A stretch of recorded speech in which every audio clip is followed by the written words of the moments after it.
அநாதி சிநேகத்தால் உன்னை சிநேகித்தேன், ஆதலால் காருண்யத்தினால் உன்னை இழுத்து கொள்ளுவேன் என்று எரேமியா 31:3 வாசிக்கின்றோம். நம்மை படைத்த கர்த்தர் நம் மீது அளவற்ற அன்பையும் தயவையும் பாராட்டி நமக்கு நன்மையையும் நம்பிக்கையும் கொடுக்கிற தேவனாயிருக்கிறார். உலகத்தில் உள்ள அனைத்து மக்களிடையே காணப்பட வேண்டியது மற்றவர்களுக்கு தயவையும் நம்பிக்கையும் நன்மையும் கொடுக்கும் தூய அன்பு.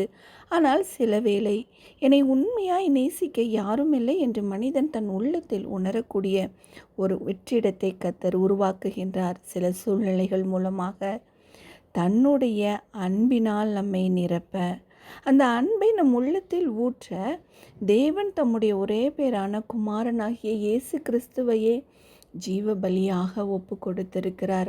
மற்றெல்லாவற்றையும் அருளாதிருப்பது எப்படி? நமக்கு பரத்திலிருந்து நிச்சயமாய் ஒத்தாசை அனுப்புவார். நிச்சயமாகவே முடிவுண்டு. நம் நம்பிக்கை ஒருபோதும் வீண் போகாது. மனிதர்கள் யாவரும் கர்த்தருடைய கரத்தின் கிரியை, அவருடைய சாயலில் நாம் சிருஷ்டிக்கப்பட்டு இருக்கிறோம். ஆதலால் மற்றவர்களுக்கு நாம் தீமை அல்ல நன்மையே செய்வோம். நிச்சயமாகவே கர்த்தர் நம்மை தம்முடைய தூய அன்பினால் நிரப்பி அன்பின் கருவிகளாய் நம்மை பயன்படுத்துவார். கர்த்தர் தம் இந்த வசனத்தின்படி நம்மை ஆசீர்வதிப்பாராக. ஆமேன்.